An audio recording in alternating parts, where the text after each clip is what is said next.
Alright, so this video is going to cover the Lab Manager Professional, and it's going to cover the features of troubleshooting and going through essentially looking at errors and trying to figure out the basics on how to fix them. So in the Lab Manager utilities, it will probably have an icon on your desktop. It's a yellow triangle with an exclamation point, and it's going to say LM Utilities. You're going to double click on that, and you're going to go in. You're going to get a database maintenance option. Now, you're going to see an option to find your data. So you can click on Find Data, and most people store their database on their C drive under their LM Win32 folder, and it's normally just called LM Data. So we're going to select that. So that's your default. That's probably what it already says in there. And if you have a different name of like a custom name for your database, or you're on a server, you'll need to navigate to that. So this is one of the ways to fix some basic errors, and you're just going to click Compact and Repair. You're waiting for it to say that it's complete. If you have a large database, it will take some time. Another item that you could do is click Compact and Repair Program, and this is going to be on the C drive under this location, and you're going to click on that. You may get an error, and then at that point it will say Program Compact and Repair Operation Complete. Sorry, I'm tongue-tied. So you're going to click Close out of here. So that's one of the ways to fix some basic errors. Error 94 can also be found in the software when you're in case entry and things like that. I wouldn't normally do a compact repair for that specific error. I would go into the LM Utilities though for that one, and you'd go to the Upgrade Data. Now this is inside the actual software. Now in here, you're going to have an option for the 32-bit, and you're going to see this is where the database is located. If this is your default location, if this is where you actually have your data, then that is correct. If you have stored your data somewhere else, you're going to upgrade manually, and you're going to click on Start at that point, and you'll need to find where your data is. So C drive, or maybe it's on a server. Ours happens to be on the C drive, the LM132, and the LM Data. And then it's going to ask you, are you sure you really want to do this one? And yes. And then it's going to tell you it's making a backup, and you're going to click OK. So at this point, we are waiting for it to complete. You may get this as a message. That's okay. And then it's going to be done.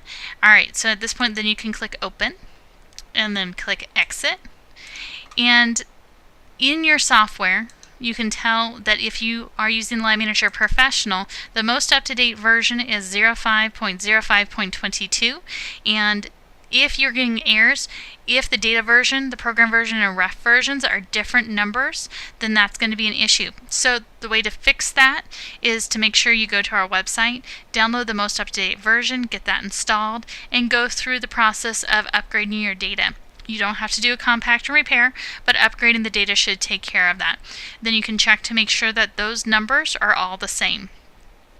Another issue that we do see in actual printing is that if you are in Lab Manager and you're trying to print, say, your invoices, and you hit Print or Preview, you may get an error. So the two reasons that I see that, at least the most common, would be that you have an invoice in your stack of invoices that are trying to print that do not have either a product or material, or both. So it's missing something. It has a patient name probably, and probably an account, but it does not have anything on that invoice. So it doesn't like having a blank area for products and materials, so it will throw you an error. The way to fix that is to find your actual case itself and then add a product to material, or remove the status from closed and make it open, and then you can reuse it again. Another way that you can get an error in the invoice area, or from anywhere else actually, if you're trying to print and if your printer is not marked as default.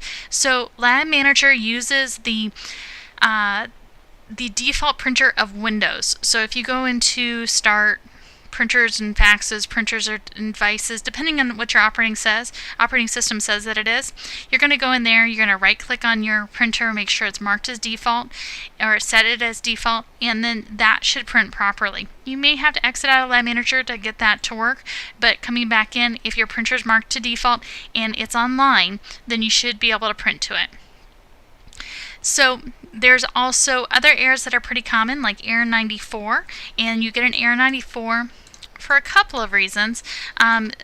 Normally you'll get it when you go into case entry and update, and it'll pop up an error 94 and it will shut it down. Make sure you upgrade your data at that point, and then that should take care of the issue. One of the other issues that we see come through quite often is the clock on your computer affects Lab Manager. So if you leave Lab Manager up all night and the next morning, you're going to see that it still has yesterday's date. So if I left this up all night, then this date up here is not going to change. So this is going to affect your receive date and your invoice dates, or any of these other items that you are choosing in the list, in the calendars, because it's pulling today's date. Another way that can affect it is at the end of the month, the date is critical because it's telling the system what year and what month. So if you're just right on that last day of the month, it's going to give you the month before case number, and our case numbers are year and month -0001. So if I do new case now, it's going to say 1406, which makes sense because it's 2014 and it's June right now, so it's 06, and it's the only case that I have in here for this month. If you have not exited out of Lab Manager and come back in and say it's now July, your case number is going to be incorrect. Another issue that we see with case numbers and the clocks as a combo is if you go into Lab Manager and it gives you an unusual date. December 30th, 1899 is really common as the unusual date. And if you go through and you create a case, it's going to give you a case number of 9912-something. And it's also going to have an invoice date of December 30th, 1899. That's going to affect your cases. It's going to affect your invoice register. It's going to show up on your statements incorrectly. So be looking for that. The way to fix an 1899 date, if it does happen, is to go to search, and you're going to go to invoice date. You're going to type in 12/30/1899, and I'm not going to have any in here, but if you did, it's going to give you a list of them. From there, actually, you should always check this first. If you need to make the adjustments, type in your date, so the 12/30/1899, click search, and then you'd be able to modify the invoice date to the correct date. It's the only place that you can make that modification. From in here, one of the other errors that we get, the customers will see at the very end of the month when they're doing their statements and they're processing for the month, they're going to get an error that pops up that says something to the effect of, you have X amount of cases that have been invoiced but not statemented. And so it's going to tell you that, and it's going to stop you from doing end of month processing. It's going to give you a whole list. So the way to fix that is to go into case search, and you're going to you're going to do your status of invoiced. You're going to check mark archived. You're going to click search. Now, I'm not going to have any in here, but if you did, then you'd also check mark the box before you hit search. And then if you did have any in here, you're going to have a list, and you're going to want to make sure that they are truly needing to be statemented on this statement, or if they have already been statemented, which is probably the case, you're going to go through and you're going to change that invoice status, the status that's going to show up right here is invoiced, you're going to change it to statemented. You are going to leave the archive checkmark box checked if it is not supposed to be on the statement. So if it was truly done months and months ago, then you're going to leave the checkmark in and have the status as statemented. Now, the last major error that I see is when someone goes in to the maintenance menu and accounts and they try to add a new account. It can also happen to departments, products, materials, clinic doctors, a whole list of other places. But it's going to tell you you can't add a new one. And if that happens, then you're going to go into the LM utilities like I showed in the very beginning of the video. You're going to do a compact and repair. And then you are also going to go into your program.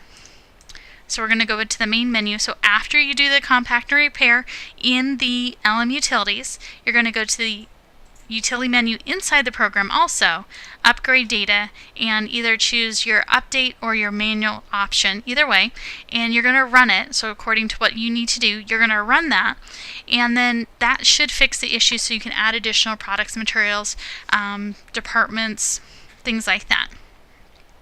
So that should cover the majority of the basic errors. Any additional questions need to be taken to our tech support department. A valid phone support contract needs to be in place for them to be able to answer questions, but hopefully this will give you a general idea what could be causing some of the errors that you see.